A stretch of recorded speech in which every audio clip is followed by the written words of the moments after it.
Sir सत श्री अकाल। सत श्री अकाल जी। सर अज दे प्रोग्राम जो होया सिख फोरम बारे इस दे बारे आप जी की कहना चाहोगे? देखो ये अज के प्रोग्राम में दो गल्लां सी। एक तो सिख फोरम ने अपना नवा जनरल शुरू किया है क्योंकि सिख फोरम ने 40 साल होने वाले ने करीब 1984 बनया सी, तो जो एक्टिविटीज़ ने उन्होंने थोड़ा बदल के अगे वधा रहा, तो बड़ी अच्छी गल होया। बाकी दो किताबों के डिस्कशन होया। किताबां जिहड़ियां ने पंजाब और सिखां नाल रिलेटेड ने। एक किताब अंबैसडर साहब ने लिखी जी सरना साहब ने, वो जड़ियाँ चीज़ां ने जलियांवाला बाग दे विचों बड़ियां चीज़ां लोगों को पता नहीं हैगियां, वो एक नावल के रूप लोग समझने की कोशिश करते हैं। दूसरी किताब मैं जी लिखी है अकाली दल के 100 सालों के बारे, उत्थे पूरा 100 साल का इतिहास जो जड़ा उन्हें उत्ते नरेट किया है कि किवें एक पार्टी बनी, उसकी की बैकग्राउंड सी, फिर किवें वो पार्टी जी मूवमेंट तो राजनीतिक दल बन गया, और राजनीतिक दल तो भी जड़ा है उन्होंने पावर वास्ते धर्म का इस्तेमाल करना शुरू करता, ना कि धर्म जड़ा बनाया सी गुरुआ ने कि वो पावर के उत्ते कंट्रोल रखेगा। तो ये बड़े अफसोस की गल है, और इस करके अज जी है अकाली दल की हालत पंजाब की हो गई है। हुण उन्होंने कम से कम समझना चाहिए है कि असीं पावर वास्ते जड़ा है रिलीजन का कदों तक यूज़ कर सकते हैं, क्योंकि हुण जिहड़ा नवीं जनरेशन आ गई है वो चीज़ों समझदियां ने, इकनॉमिक इशू ने, डेवलपमेंट के इशू ने, कट्ठे चलने के इशू ने, वो सारे असीं मिस कर रहे हैं। ये गल्लां सामने आई है। आप जी की मैसेज देना चाहोगे? मैं तो ये कहूँगा कि जो कोई साडा जिहड़ा सिख धर्म है वो सारिਆਂ ਨੂੰ मिल मिल के रहना सिखाना चाहता है। साडा जिहड़ा गुरु ग्रंथ साहब है वो यूनिटी इन डाइवर्सिटी है, सारा कुछ नाल लैके चलने। तो असीं क्यों कोई वखवादी गल करके फिर पावर वास्ते आ जाएंगे, फिर पावर आके जिन्होंने भुल जावांगे, तो ये चल नहीं सकता।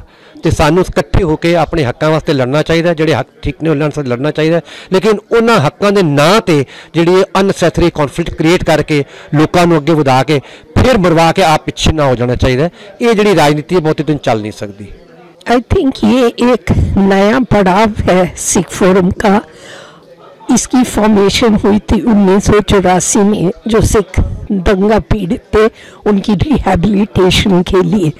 लेकिन उस वक्त से लेके अब तक सिखों के आगे बहुत नए चैलेंजेस आ गए हैं, तो हमने अपनी ब्रॉड बेस करके जैसे कुछ एजुकेशन के इश्यूज़ हैं, कन्वर्शन के इश्यूज़ हैं, तो हमने इन सब मुद्दों को लेके सिख फोरम को थोड़ा ब्रॉड बेस किया है, और अब हम उन चीज़ों पे काम कर रहे हैं। सिख फोरम जिहड़ा कि नवंबर 84 बनया सी, वो अपना रोल थोड़ा इनलाज कर रहा हैगा, और असी इस रोल दे विच ऐतकी जिहड़ी इवेंट स्पैशल कीती हैगी है। एक नवा सिख फोरम का मैगजीन कढ़िया हैगा, which is Divers magazine covering all the subject. Genocide 84 दे नाल प्रोग्रेसिव जिहड़ी चीज़ां हो रही ने, चाहे कन्वर्शन टू क्रिश्चियनिटी हो गई है, एजुकेशन प्रोग्राम्स हो रहे हैं, पंजाब की डेवलपमेंट हो रही, उसनों असीं लैके इस मैगजीन को कढ़िया हैगा, और उम्मीद करते हैं कि उसनों असीं होर फ्रिक्वेंटली ये इशू लैके आवांगे। और जिहड़ी बुक डिस्कशन अज हुई हैगी, ये एक नवा चैप्टर शुरू किया असीं। दो बड़िया अच्छा इंपॉर्टेंट किताबों टच करवाया सी।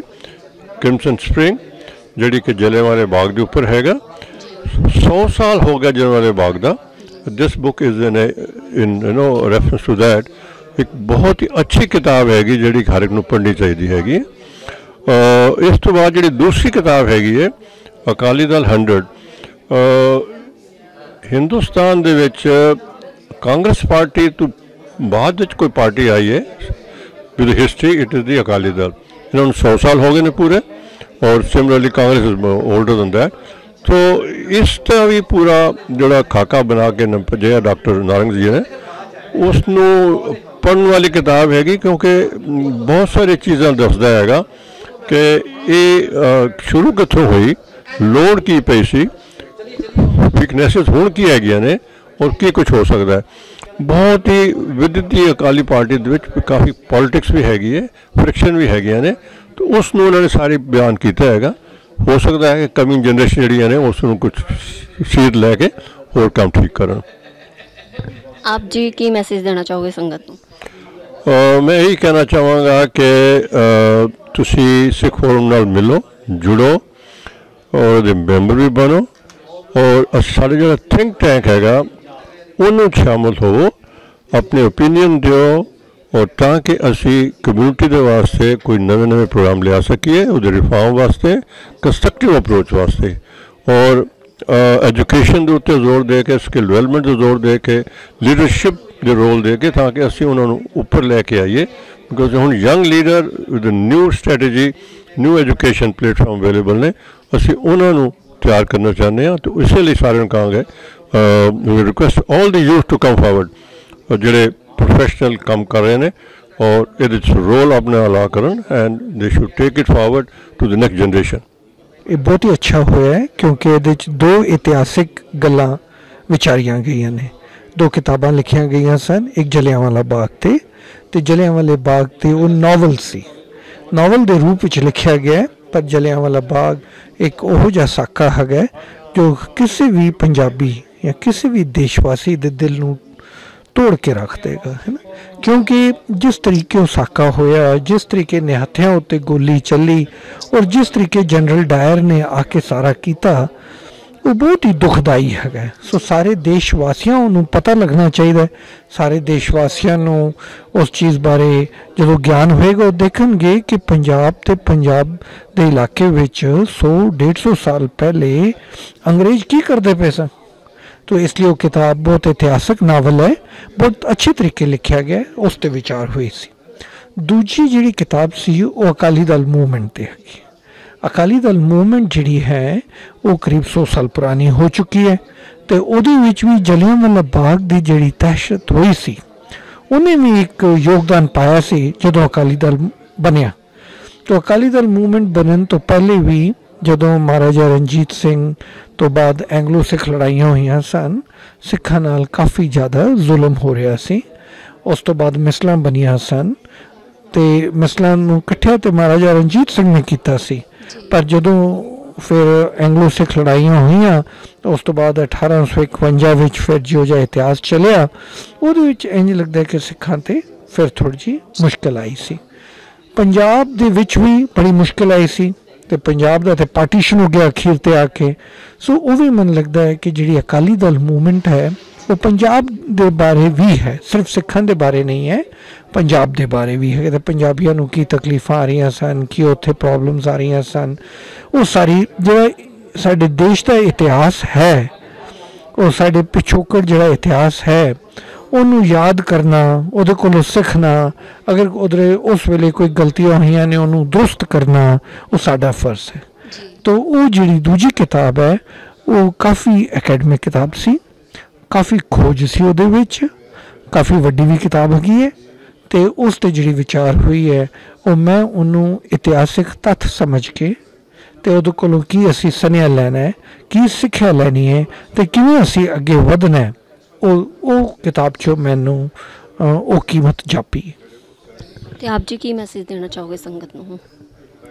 मेरे ये विचार है कि जिहड़ी अकाली दल दी 100 साल का इतिहास है, उहदे च मैनू जापदा है कि असी काफ़ी डावाडोल होए हैं, कदी इधर कदी उधर। साडी इतिहास विच जिन्हों असी कहने विजन या जिन्हों कहने एम वो नहीं सी। दूजी गल है कि साडा जिहड़ा धर्म है सांझीवालता का धर्म है, जिहड़ा सांझीवालता का धर्म हुंदा है उहदे च असी सारिਆਂ ने रल के अगे वधना हुंदा है। पर अकाली दल की जिहड़ी मूवमेंट रही है, कदी धार्मिक पार्टी सी, कदी फिर बदल गई, कदी फिर धार्मिक हो गई, उहदे च मैनूं जापदा है कि जिहड़ी सांझीवालता की गल है वो नहीं हैगी।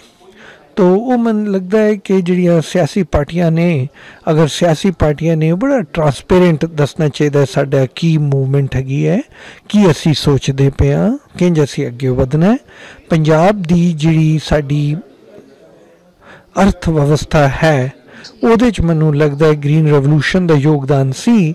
उदों अकाली, तुहानूं पता है अकाली दल ही पंजाब विच काफ़ी हावी रहे ने, पर उस तो बाद जो मिट्टी का हाल होया है, जो पानी का हाल होया है, जो हवा का हाल होया है, उहदे च मैनूं जापदा है कि असी फिर सांझीवालता दे ते सिक्खी दे जिहड़े असूल ने, जैसे जिथे असी कहने आ कि पानी ते धरती ते हवा ते गुरु माता और पिता दे समान ने, वो दर्जा असी उन्होंने कहने ना पवन गुरु पानी पिता माता धरत मात, तो असी तीनों ही बिगाड़तियाँ तो है ना। तो वो कई बार इंज जापदा है कि असी कहने धोल धर्म दया कपूत संतोख थाप, ਰੱਖਿਆ ਜਿੰਸੂ ਜਿਵੇਂ ਸੰਤੋਖ ਨਹੀਂ ਸਾਡੀ ਅਰਥ ਵਿਵਸਥਾ ਜਾਂ ਅਰਥ ਨੀਤੀ ਵਿੱਚ ਸਾਹਮਣੇ ਆਇਆ ਤਾਂ ਅਸੀਂ ਉਹ ਇੱਕ ਗੱਲ ਹੈ। ਦੂਜੀ ਗੱਲ ਮੈਨੂੰ ਜਾਪਦਾ ਹੈ ਕਿ ਅਸੀਂ ਪੰਜਾਬ ਦੀ ਜਿਹੜੀ ਯੂਥ ਹੈ ਉਹ ਥੋੜ੍ਹੀ ਗਵਾ ਲਈਏ ਅਤੇ ਉਹਨਾਂ ਵਾਸਤੇ ਅਸੀਂ ਅਰਥ ਵਿਵਸਥਾ ਦੇ ਪੱਖੋਂ ਠੀਕ ਰੁਜ਼ਗਾਰ ਉਹਨਾਂ ਨੂੰ ਨਹੀਂ ਦਿੱਤੇ ਤਾਂ ਕਿ ਉਹ ਜਿਹੜਾ ਬਾਹਰ ਜਾਂਦੇ ਨੇ ਬਾਹਰ ਦੌੜਦੇ ਨੇ ਉਹ ਨਾ ਹੋਏ ਅਤੇ ਇੱਥੇ ਪੰਜਾਬ ਵਿੱਚ ਹੀ ਰਹਿ ਕੇ ਪੰਜਾਬ ਦੀ ਤਰੱਕੀ ਵਿੱਚ ਯੋਗਦਾਨ ਪਾਉਣ। ਉਹ ਮੈਨੂੰ ਲੱਗਦਾ ਦੂਜੀ ਇਸ ਕਿਤਾਬ 'ਚੋਂ ਜਿਹੜੀ ਮੈਨੂੰ ਸਿੱਖਿਆ ਮਿਲੀ ਹੈ ਕਿ ਅਰਥ ਵਿਵਸਥਾ ਅਤੇ ਸਾਡੀ ਰਾਜਨੀਤੀ ਅਕਾਲੀ ਦਲ ਦੀ ਜਾਂ ਵੈਸੇ ਵੀ ਪੰਜਾਬ ਵਾਸਤੇ ਥੋੜ੍ਹੀ ਠੀਕ ਨਹੀਂ ਰਹੀ। ਇਸ ਤਰ੍ਹਾਂ ਦੇ ਹੋਣੇ ਚਾਹੀਦੇ, ਹੋਰ ਪ੍ਰੋਗਰਾਮ ਹੋਣੇ ਚਾਹੀਦੇ। ਦਿਸ ਇਜ਼ ਗੁੱਡ ਕਿਉਂਕਿ ਇਹ ਅੱਖਾਂ ਖੋਲ੍ਹਦੇ ਤੁਹਾਡੀਆਂ ਕਿ ਬੁੱਕਸ ਹਰ ਬੰਦਾ ਰੀਡ ਨਹੀਂ ਕਰ ਸਕਦਾ, ਪਤਾ ਨਹੀਂ ਲੱਗਦਾ ਬੁੱਕ ਆਈ ਨਹੀਂ ਆਈ।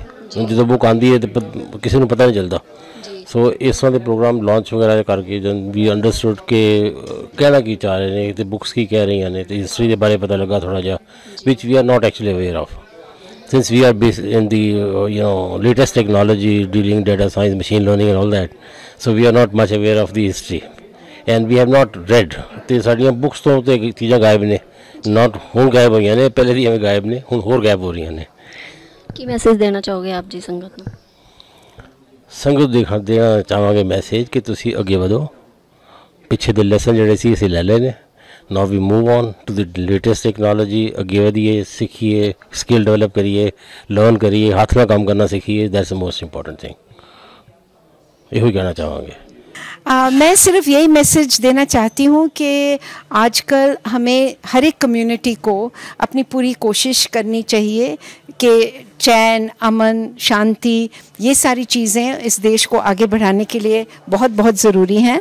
जैसे आज हमने डिस्कशन किया था जलियांवाला बाग पर, और उससे हमें यही सीख मिलती है कि अगर हमें देश को बड़ा बनाना है तो एकजुट करके, जैसे लोग जलियांवाला बाग के टाइम में कॉलोनियल पावर्स के अगेंस्ट खड़े हुए थे, ब्रिटानिया रूल के अगेंस्ट खड़े हुए थे, उसी तरीके आज हमारी जो एनिमीज़ हैं जैसे भूख, गरीबी, इन सारी चीज़ों को हमें उनके सामने लड़ना चाहिए और वही बहादुरी दिखानी चाहिए जो उन समय के लोगों ने दिखाई थी। It's a matter of great honor and pride for us to have such distinguished people here. And with that, we'll start with the first session, which is the book discussion session. Crimson Spring. Ambassador, where do you want us to sit?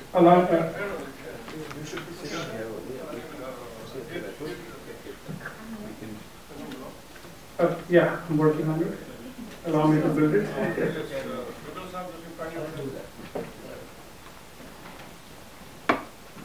So yeah, I will do the needful. Allow me to. Smooth Operator was a song I heard by Sade second processing. Having said that, in a note of levity, Crimson Spring sings up. I was going to wear a navy blue turban today. The closest I could find in my closet after I read the book review was burgundy.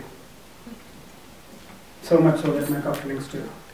So this is my effort in terms of solidarity and non-acceptance to what happened at the Jallianwala Bagh, for which I will definitely let you elaborate. So I'm going to save my English for that because you've written a fantastic book. It's a heartwarming, wrenching story on the horrors of one of the not so greatest. In one of the reviews they wrote the word greatest, and I don't know. It could be an oxymoronic statement, but not so greatest is what I choose to call it, against humanity during the British Raj. Ambassador Sarna was India's ambassador to the United States till December 2018 as a member of the Indian Foreign Service since 1980. Ambassador Sarna also served as the Indian High Commissioner to the United Kingdom, the ambassador to the State of Israel, and the secretary at the Ministry of External Affairs. Ambassador Sarna is also an established author of fiction and non-fiction. His most recent novel, The Crimson Spring, which has been awarded the KLF Prize for the Best Fiction Book of 2022. His earlier works include the novels on The Exiled. And the second one really got my attention when it says, we want lovers like that. I mean, that's extremely intriguing for anybody who's been in a relationship and has been wounded. It's a very profound topic. We want lovers like that. The short story collection, The Winter Evenings, as well as the translation of the Zafarnama and the savage harvest. He's been a prolific columnist and commentator on policy, contributing regularly to journalists in India and abroad. And I definitely look up to you, especially when it comes to the Quad and other forums where our relationship with the United States matters, and what better than you, sir, who's been talking about it. And on a personal note, I've lived in the US, and something I take pride in, and I'm glad you wore the blue turban today, because I was doing my surfing on the net, and you do wear other colors. But there are 3 people I've seen as the NASDAQ Square on 42nd Street, which is the most visited tourist spot in the world. And fortunately, all 3 Sikhs wore blue turbans. That was Dr. Manmohan Singh when he was in the US, Dr. Montek Singh, and you. So I think my next choice of color would be blue. I might not have the intellect to back it, but I'm definitely going to make a humble, feeble attempt to sound as literate as some of you are. Ambassador Sadda is also an advisor member to the board of the United States Strategic Partnership Forum. He is also a patron of the Khushwant Singh Literary Fest in London. He is invited to be a visiting fellow at the All Souls College, Oxford University 2022. Now the next individual, again, I have a rapport with, and I'm going to jog your memory, Kishwarji. This is personal. I'm personal not in the sense. I did a program with Kiran Bedi when you were heading Camp Kiran, Tara Punjabi. So it's a pleasure once again to welcome you. Kishwar Desai is, now Mrs. Kishwar Desai is an Indian author and a columnist. Her first novel, Witness the Night, won the Costa Book Award in 2010 for the best first novel, and has been translated in over 25 languages, and that calls for an applaud. It was shortlisted for the Authors Club First Novel Award and longlisted for the Man Asian Literary Prize. Did I pronounce that right? I was doing my research, and Man seems to be an investment company in England. So is it Man or Man? How do you pronounce it? It's Man, okay, so I guess for Ruchi, I'm on the right side. Her novel Origins of Love, published in June 2012, were critically acclaimed. The Sea of Innocence, published in 2014 in India, as well as the United Kingdom and Australia, was widely discussed, and it dealt with the issues of gang rape. The true story of Nargis and Sunil Dutt, to her credit, she wrote the book in 2020, released on 28 December, titled The Longest Kiss. But I think it had another Punjabi name too, which was Janu, or what did they call each other? No, it says on the net. No, these are 2 different books. Okay, so you did write a book on how. I wrote a book called Devika Rani, which is called The Longest, which got this one in common. That's a different book. Yeah. Okay. Yeah. There was something on the net, allow me for this thing, that there's something. Did you write a book on Sunil Dutt and Nargis too? It's called Darling Ji. Darling, sorry. मैं जानू चला गया, मैं थोड़ा flirt आदमी है, मैं ठीक है. But I was in the right area. Very close, very close. She started her career as a print journalist and worked as a political reporter with the Indian Express, moving on to the television and broadcast media, Tara Punjabi, where I met her, where she worked in different senior positions. Kishwar has written 4 books. She currently writes columns on Newsweek, on Week Magazine, The Asian Age, and the Tribune Express. So Kishwar, it's a pleasure for me to welcome you on stage. And joining us through... especially I think Navtej, me, and I'm sure for Amandeep ji as well, is a topic that has not been very well taught to us in our history books, either in school or in college. And I think this is why I was intrigued when as the chair of the trust that set up the Partition Museum in Amritsar, I was working on looking at photographs of the local, local places around, and I went to Jallianwala Bagh, and this was about, I would say, 7-8 years ago almost, and at that time they had a really appalling museum which did not give you any information about what actually happened in the Bagh. And even now, I'm not a great fan of the museum that has now come up. I have not gone to see it, but I hear some rather worrying things about it. But the way we teach our history is very important, and I think especially something like the Jallianwala Bagh, which should have been taught nationally, brought to attention internationally, because there was a colonial power that annihilated so many people in one evening. And it was also something which we knew very little about, the origins of this. How did it happen? We would, all of us always read that one paragraph, you know, General Dyer came, fired, and people jumped into wells, and you know, all that sort of thing.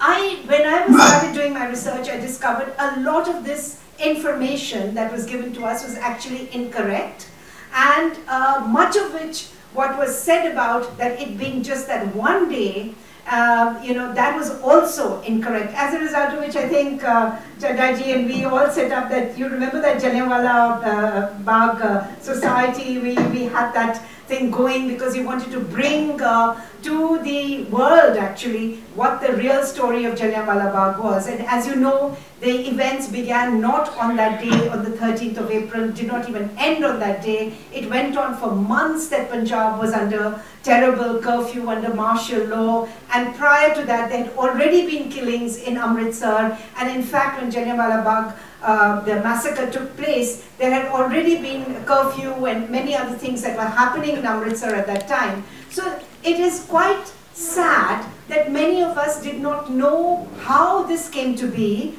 And for many people, they were also told there was a Mela, Baisakhi Mela and everybody, which also is not correct. Because in our research, what showed up was that people went there for a political meeting. They actually went there because of the Rowlatt Act, which had been passed, and they wanted to talk against it. And these were the things. And of course, leading it was a Muslim and a Hindu, Satyapal, and Kichlu, Saifuddin Kichlu. And yes, at the Bagh, it was absolutely all communities were represented there because this was a fight against the British that was happening. So when Dyer fired, he fired on what was a meeting that was taking place, and which is why most people had their backs to him. And so even in the bullet wounds which were shown at a later time, they were at the backs of their legs because they were trying to scramble, and you know, literally they were shot in the back. People did not jump into the well. That was the other thing which came out in all the research that we did. In fact, the level of the well was at the level of the ground around it. So whilst running, they fell into it. There were very few women in the Bagh at that time. And these were things which only myths and storytelling and you know so on. So I'm absolutely, I would say, it's you know, delighted that of course Navtej took on this. And you know, I wrote a book on Jallianwala Bagh which was non-fiction. So it was actually a historical narrative. But I could see that there is such a wealth of information there, and it is really made for storytelling, for getting people involved, and that is what I think Navtej did so successfully. And I'm really very happy that Amandeep ji has done so much research on Saifuddin Kichlu, who I think was treated so badly by this country that we just completely forgotten. Sorry, is somebody talking from there? From where? I don't know. Anyway, so basically Saifuddin Kichlu was a hero. Please, Jere nahi gal kar rahe, apne mics mute kar lein, please. Sir, Saifuddin Kichlu was a hero who should have been remembered by us. All these years, nobody even remembers who he was. When we were trying to track down his family, we could not find it. We could not find any remnants of his family. They apparently lived after partition. They moved to the edges of Delhi, and then simply, I think Amandeep ji may be able to tell us their whereabouts today. But it is really shocking. This is the man who stood up to the British and actually went to jail for us. But we never even gave him that simple honor of remembering him. So I think these are the shocking facts that came out for me. But I will now like to ask Navtej that, like me, was he angry when he wrote this book? Because when I wrote my book, I was depressed. I was crying every night because my own grandmother also comes from Amritsar, and she must have been a young child of maybe only 12 or 13 when she heard those bullets ring out. It must have destroyed her childhood, as it did for so many others. There was blood on the streets of Amritsar. There was blood in the wells of Amritsar. There was, the bodies could not be cleared. It took a whole day for the bodies to be cleared after the massacre which took place. So I was really angry, and I think the biggest compliment came when my mother read it, and my mother is now 90 years old, and when she read it, she said, it's really sad that we did not know any of this all these years, you know, including the bombing of Gujranwala, including, you know, a government bombing its own people. It was unheard of, but all these things, all these atrocities took place in Punjab, and nobody talked about it for about 100 years. I think we sort of started opening that whole scenario out, so I'm really glad we're sitting here today. So Navtej, were you as angry as I was when I wrote my book? Yeah. Guru Maharaj जा रहे ने, बंदा सिंह बहादुर आ रहे हैं, लड़ाइयाँ हुई ने, शहादत हुई है, उस तो बाद किंच कुछ साल बिल्कुल कमी रही है, तो फिर मिसल बन गए ने, तो फिर महाराजा रणजीत सिंह आए ने, तो फिर एंग्लो सिख लड़ाइयाँ हुई ने। एंग्लो सिख लड़ाइयाँ तो बाद हुन अंग्रेज हावी हो गए ने, तो सिखां दे जख्म बड़े खुले हुए ने, तो सिखां नूं पता है कि किंज साडे नाल जुल्म होया है। एक किस्म का इंज समझ लो कि पिछले 200 सालों तो सिखां ते सिर्फ जिवें जुल्म ही आउंदा रहा, वो हुण एक स्थिति बनी पई है जिहड़ी किताब विच बड़ी अच्छी दर्शाई। उस तो बाद किवें सिख अपने वालों कोशिश कर रहे हैं कि असीं अपने आप नूं थोड़ जाते खड़े हो सकीए, अपने पैर जमा सकीए, पर सिखां दी कमी बहुत है। ਜਿਹੜੇ ਇਲਾਕੇ ਵਿੱਚ ਇਹ ਸਾਰਾ ਕੁਝ ਹੁੰਦਾ ਪਿਆ, ਉੱਥੇ ਕਈ 100 ਸਾਲਾਂ ਤੋਂ ਮੁਸਲਮਾਨ ਆਏ ਹੋਏ ਨੇ, ਗੁਰੂ ਨਾਨਕ ਪਾਤਸ਼ਾਹ ਬਾਅਦ ਵਿੱਚ ਆ ਰਹੇ ਨੇ, ਹਿੰਦੂ ਵੀ ਉੱਥੇ ਬਹੁਤ ਜ਼ਿਆਦਾ ਹੈਗੇ ਨੇ, ਤੇ ਸਿੱਖ ਟਾਵੇਂ ਟਾਵੇਂ ਹੈਗੇ ਨੇ। ਤੇ ਪੂਰੇ ਇਹਨਾਂ ਨੇ ਸਟੈਟਿਸਟਿਕਸ ਦਿੱਤੀ ਹੈਗੀ ਹੈ ਕਿ ਕਿੰਜ ਅਲੱਗ-ਅਲੱਗ ਟਾਈਮ ਤੇ ਉੱਥੇ ਪੋਪੂਲੇਸ਼ਨ ਦੀ ਡੈਮੋਗ੍ਰਾਫੀ ਸੀ, ਤੇ ਕਿੰਜ ਸਿੱਖ ਬਹੁਤ ਹੀ ਘੱਟ ਤਾਦਾਦ ਵਿੱਚ ਹੈਗੇ ਸਨ। ਉਸ ਤੋਂ ਬਾਅਦ ਇਹ ਹਾਲਾਤਾਂ ਵਿੱਚ चीफ खालसा दीवान बन रहा है, तो फिर एक दिन SGPC, तो फिर अकाली दल बन जाता 1920। हुण सारी जी चीज़ हुई है, उस तो बाद वो एकदम गहराई विच जाके विचार की है इस किताब विच, और एक किताब पढ़न दे लायक हैगी है। तो मैं सिर्फ तुहानूं इहदे विचों मोटा मोटा सिट्टा जो मैं कढ़िया है दस देना, तो शुक्र नाल बैठे हुए हैं, तो अगर मैं किधरे गलत कुछ कहांगा तो मैनू दुरुस्त भी कर देंगे। जो 100 साल का अकाली दल का इतिहास मैं पढ़िया है, वो बहुत कुछ होया, पर ऑफकोर्स वो बादल जी, वड्डे बादल जी, वो तो 50 साल उन्हों का इतिहास है, तो साढ़े सारिਆਂ की उम्र इन्नी हो चुकी है कि असं अपनी अखी डिठा है, तो नाल नाल वाचिया है। खास करके जोड़े साढ़े वर्गे पंजाब या पंजाब के आस पास रहते रहे ने, तो सारा आप जिवें हंडाया है। इस किताब तो मेरा जोड़ा डर सी इस तो पहले पढ़न तो, जिन्नी मैं सिख इतिहास की खोज की है, वो मेरा डर थोड़ा गहरा हो। वो डर ऐसी कि साड़ी हरविंदर जी ने बड़ी अच्छी गल कही, कहन लगे, और किताब क्लीयरली दर्शा रही है कि पार्टी अकाली दल एक धार्मिक पार्टी के रूप में आई सी, और धर्म दे वास्ते ही आके खड़ी हुई सी। पर जिवें जिवें रुख अगे बदलिया, समा बदलता गया, और बड़ी गहराई विच गल की, मैं 2-4 पैसेजेस पढ़ांगा। होया कि धर्म तो पिछे रह गया, पर धर्म दियां सिखाइयां हुई चीज़ां भी बहुत पिछे रह गई, कि जिमें कि वो सारा विसार ही दिता। तो किताब पढ़ के मैनू बार बार एको लाइन याद आती पई सी गुरबानी दी, कबीर जी का शब्द है, दीन गवाया दुनी स्यों दुनी न चाली साथ। यह हाल है, यह सारी किताब पढ़ के इंज ही जापदा है। तो सारियां नू अगे जाके कहन पे कुआरा मारिया गाफल अपने हाथ, वो साडा हाल होया। अगर एक किताब जो लगता है कि बड़ी अथॉरिटेटिव किताब हैगी है, तुसी अगर एक किताब पढ़ोगे साडे जिहड़े पिछले 100 साल अकाली दल दे मोर्चे लगे, कई बार मैं सोचता कि वो सांझीवालता दर्शाते सन। मैनू माफ़ करना, रिकॉर्डिंग भी हो रही है, पर की वो सच्ची मुच्ची सांझीवालता दर्शाते सन मोर्चे? मन नहीं जापता। जो पंजाबी सूबे का भी इन्होंने इतिहास में दसिया है कि वो सांझीवालता दर्शाता सी। तो मैं माफ़ी चाहना सारिਆਂ ਕੋਲੋਂ पहले ही, पर गुरु ग्रंथ साहब जी का अगर अध्ययन करो, गुरमुखी लिपि जरूर है पर सिर्फ पंजाबी नहीं है, 21-22 भाषावां ने विच। ते सिख इतिहास तो तुहाडे चों कईयां ने मेरे तो ज़्यादा पढ़िया है, तो कई थावां ते आंदा है कि गुरु गोबिंद सिंह जी की रचनावां ने या बानी है, उहदे च पंजाबी बहुत घट है। पर पंजाबी सूबे की सारी जिहड़ी लड़ाई हुई, और मैं तुहानूं उस चों पैसेजेस पढ़ के दिखावांगा, वो दिखाते नहीं कि सांझीवालता जिवें असी गवा बैठे स।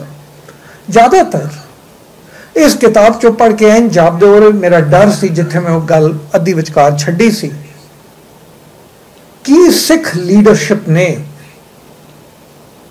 विजन या एम सिखी दा या सिख कम्युनिटी दा सामने रखिया सी। एक किताब पढ़ के लगता है नहीं, ज़्यादातर रिएक्शनरी सी, ज़्यादातर विंडिक्टिव सी। अंदरूनी लड़ाइयाँ, एक दूजे नूं हनेरे विच घोपना, ये सारा इस किताब विच साफ सामने आ जाता है। अगर पिछे मुड़ के वेखो तो इंज कह लो बस समझौते वाली ही राजनीति चलती रही। इन्ना दुख होया है किताब पढ़ के कि ये साडा हाल सी। ते हुण मेरे जिहड़े विचार ने, मैं उन्होंने कुछ अपने ऑब्जरवेशनस नाल तुहाडे नाल शेयर करांगा जिहड़ियां इन्होंने दसिया ने। ये मैनूं तुहाडी ऑब्जरवेशन लगी ठीक है जो तुसी लिखी है, पर मैं सांझी करांगा। नेहरू बोल रहे ने, उन्हें अंग्रेजी च, तो मैं अंग्रेजी च पढ़ांगा। I have no doubt about it. एक गल होंदी भी गवर्नमेंट का एटीट्यूड और नेहरू की गल चल रही है, because it has grown up as a communal issue after communities, other communities take objection and they oppose it. अकालिया ने कुछ डिमांड की हुई, पंजाबी सूबे की डिमांड है, and they oppose it and they will go on opposing it. For Punjabis have many virtues but yet they are very quarrelsome people। Nehru कह रहे पार्लियामेंट थोड़ा सोचन की गल है। इत्थे हरचरण सिंह बाजवा अकाली दल वर्किंग कमेटी के मैंबर ने पंजाबी सूबे की गल चलती पई है। ऑन अंबेडकर नूं जाके मिलते पे on bewilderment I took along with me Bhupinder Singh Mann and ज्ञानी Kartar Singh and the trio of us knocked at the door of Dr. Ambedkar। हुण देखो इत्थे राजनीति ध्यान नाल देखना। We solicited guidance from him and quick he was in presenting the recipe of our peril। He told us if you had cast lots with Pakistan, और बहुत अच्छी सामने उभर के गल आंदी है, पर इत्थे जिवें लिखिया मैं उन्ना ही पढ़ांगा। You would have been a minority there in joint Punjab। You were a minority except in 2 tehsils, which too are not contiguous. In eastern Punjab too, you are a minority. If you clamor for a Sikh state, it will be a cry in the wilderness. Why don't you ask for a Punjabi speaking state? Congress is committed to linguistic basis for reorganization of the states. They can defer satisfaction of this demand, but they cannot oppose it for long. I have told you the way. You can have a Sikh state in the cloak of Punjabi Suba। यह हाल है साडी मंगा का।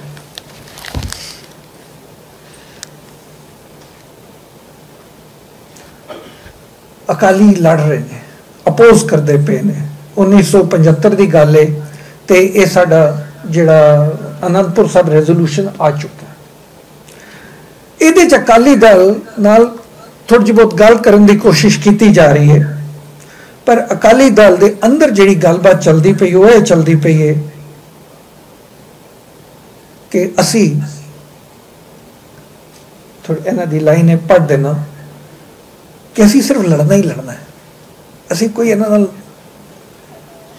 सरकार नाल थोड़ा मोढे नाल मोढा ढा के थोड़ा काम करना, असीं तो लड़ना है। सुनो, वन कारण दसे जा रहे हैं कि क्यों असीं इस बंदे दी गल नूं ठुकराना है जिहड़ा सरकार च है। One, a long held belief that to be a Sikh is to fight against authoritarian rulers, oppression posed as an almost paradigm barrier to accepting accommodation. ਇਹ ਹਾਲ ਸਾਡੀ ਸਿੱਖ ਇਤਿਹਾਸ ਦਾ ਅਕਾਲੀ ਦਲ ਦੀ 100 ਸਾਲ ਦੀ ਉਹਦੇ ਵਿੱਚ ਰਿਹਾ ਹੈਗਾ। ਸੋ ਮੈਂ ਅਖੀਰਲੀ ਇੱਕ ਲਾਈਨ ਪੜਾਂਗਾ ਤੇ ਫਿਰ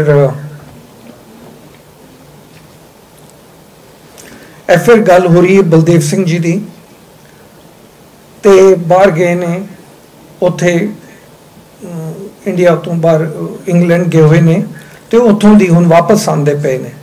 अंग्रेज़ां ने कुछ ऑफर की हैगी है, पर हुण तुसीं देखना थोड़ा एक कोट है, the Sikhs have no demand to make on the British except they should quit India. Whatever political rights and aspirations the Sikhs have, they shall have been satisfied. Baldev Singh ji keh rahe hain, they shall have them satisfied through the goodwill of the Congress and the majority community. ये sari issues, ये साड़ियाँ strategies रही ने जिस करके जो साड़े नाल बीती। So ये नाल हुन मैं विचार नारंग जी नूं मैं कुछ कोटेशनस ਜਿਹੜੀਆਂ पढ़िया ने, अगर उन्होंने कुछ विचार दसने चाहन तो वैसे जो मेरे और मैडम हरमिंदर दे विचार ने, अगर उन्होंने कुछ टिप्पणी या विचार करनी चाहन। बहुत बहुत बहुत मेहरबानी तुहाडी। 2-3 की गल है तो अपने से ने क्या पीएचडी उन्होंने क्या हम नवी नवी कोलेशन शुरू हुई तो अकाली जनसंघ से कोलेशन कर लिया। मैंने बहुत उन्होंने I was a very mediocre student by that time, कुछ नहीं से लंबा चौड़ा सानू आंदा जांदा कुछ नहीं से। सारे हेड ऑफ द डिपार्टमेंट से कि मैं उन्होंने नाम नहीं लेना चाहता इस वे, उन्होंने को बोला कि तू एक की करेगा दे विच Akali Jansangh coalition, do you know what Akalis are? मैं कह जी अकाली ते अकाली ने, just go and read it and do something on that. उत्थों फिर ये दिमाग अकाली घोड़ा दौड़िया। फिर जिस तुसीं गल कीती हो जिवें महफिल साहब कह रहे सी कि चीज़ को कॉन्टैक्ट से समझना बड़ा जरूरी है, तो मैं फिर सारी स्टार्ट गुरु नानक देव तो लैके भी साडी समस्या कितों की मेरी पीढ़ी कितों आई, मेरी पीढ़ी का फिर कॉन्टैक्ट अगे किवें चलिया वो मेरी पीएचडी तो कंप्लीट हो गई 80-81 के बेसिकली उदों तक, लेकिन उदों फिर थोड़ा बहुत पंजाब का रौला जिहा शुरू हो गया। तो 83 ਦੇ ਵਿੱਚ मेरी किताब छप के आ गई पीएचडी थीसिस जिसका नाम से storm of the Sutlej the Akali politics. उन्होंने दिन मीडिया लंबा चौड़ा है नहीं सी, टीवी शीवी कोई है नहीं सी, अखबारां की गल होती सी, तो फॉर्चुनेटली अखबारां ने उस किताब को बड़ा चुक्या और बहुत जर्नल के अखबारां के बड़े अच्छे रिव्यू आए। रिव्यू इस करके है कि जिस गल की है कि पंजाब को समझना है तो फिर ये नहीं कि भी सिक्खी इशू है या एक रीजन इशू है। रिलीजन कभी भी मेजर इशू नहीं होता।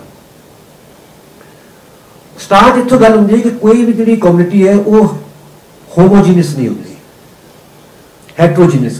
हम तुम पंजाब एज ऑन टुडे भी मौका आता है थोड़े दिन वास्ते असीं सारे इकट्ठे हो जाते हैं, लेकिन बेसिकली साड़ी कास्ट के बेस पर लड़ाई है, साड़ी क्लास के बेस पर लड़ाई है, साड़ी पंजाब और पंजाब के बाहर के बेस पर लड़ाई है, पंजाब और बाहर से लैके हिंदुस्तान के सारे के कॉन्फ्लिक्ट यूज होंगे हैं। उन्होंने सारे इकट्ठा करना इतना सौखा काम नहीं होता।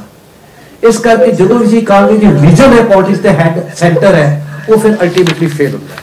बेसिकली मेरा थीसिस यही है कि अकाली मूवमेंट जी सी ਉਹਦਾ एक बहुत बड़ा पर्पस है, जिवें एंबेसडर साहब ने गल की कि महाराजा रणजीत सिंह नूं असीं बड़े अपना ये कहने कि भाई सिख राज ये वो वगैरह, लेकिन बेसिकली जो डिक्लाइन सिखिज्म का आया उन्होंने पीरियड चो है। Don't mind my statement. तुहानूं सानूं पता होगा कि उन्होंने चिता दे 4 रानियां दासियां शहीद हुई, सती हुई, उन्होंने सारे खुश किया तो सब तो ज्यादा सिखा खुश किया, सोना भी लगवाता, सब कुछ किया, लेकिन उस पीरियड के बाद सिखी का डिक्लाइन बहुत हो चुका सी। और वो डिक्लाइन का भी सारे भी सी जो मंत से काम कर उन्होंने किसी ने पूछा नहीं महाराजा रंजीत सिंह के टाइम पे मैं मंत की कर रहे थे तो वो सारे प्रोसेस चल रहा है क्योंकि पिछले जी कहानी सी वही सी और जिस वे महाराजा रंजीत उस टोटल जो पहला सेंसस पंजाब का होंगे 1858 जो पहला सेंसस शायद वो सिखा सिख नहीं से लिखा गया हिंदुओं के काउंट नहीं सी अंग्रेजा ने किया बाद उन्होंने रियलाइज होंगे कि भी एक वक्री कौम क्रिएट की जाए तो जो 1881 के सेंसस पंजाब की पॉपूलेशन सिर्फ 8% सिख से सिर्फ 8% सिख सी और वो बाद पॉपूलेशन फिर उन्होंने समझा तो इन्होंने क्रिएट करो सिखा जॉब दिते वास्ते रिजर्वेशन रखिए so all that process which ambassador साहब was saying created a new type of identity politics Punjab दे और वो जी आइडेंटिटी पॉलिटिक्स पंजाब दे विच सी वो बड़ी टिपिकल सी हिंदू सिख मुसलमान तीन कौमां ने लेकिन एक असी सोशल साइंस कहते एक वेरीएबल होंगे ने इकोनॉमिक वेरीएबल है हिस्टोरिकल वेरीएबल है सोशल है सारा कुछ है वो जो तो कन्वर्ज कर जाए तो मामला हो जाता है जो वक् हो जाए हो जाता है ਹੁਣ ਸਿੱਖਾਂ ਦੇ ਵਿੱਚ ਉਸ ਵੇਲੇ ਵੀ ਜਿਹੜਾ ਪੀਜ਼ੈਂਟ ਹੈ ਉਹ ਅਲੱਗ ਸੀ ਜਿਹੜਾ ਸ਼ਹਿਰਾਂ 'ਚ ਰਹਿਣ ਵਾਲਾ ਅਲੱਗ ਸੀ ਉਹਨਾਂ ਦੇ ਇੰਟਰਸਟ ਇਕੱਠੇ ਨਹੀਂ ਸੀ ਹਿੰਦੂਆਂ ਦੇ ਵਿੱਚ ਜਿਹੜਾ ਸੀ ਇੰਟਰਸਟ ਜ਼ਿਆਦਾਤਰ ਇਕੱਠੇ ਸੀ ਕਿਉਂਕਿ ਜ਼ਿਆਦਾਤਰ ਸ਼ਹਿਰਾਂ ਵਾਲੇ ਲੋਕ ਸੀਗੇ ਪੀਜ਼ੈਂਟਰੀ ਬੜੀ ਘੱਟ ਸੀ ਤੇ ਸਿੱਖਾਂ ਦਾ ਬਹੁਤ ਵੱਡਾ ਪੋਰਸ਼ਨ ਹਿੰਦੂਆਂ ਦੇ ਨਾਲ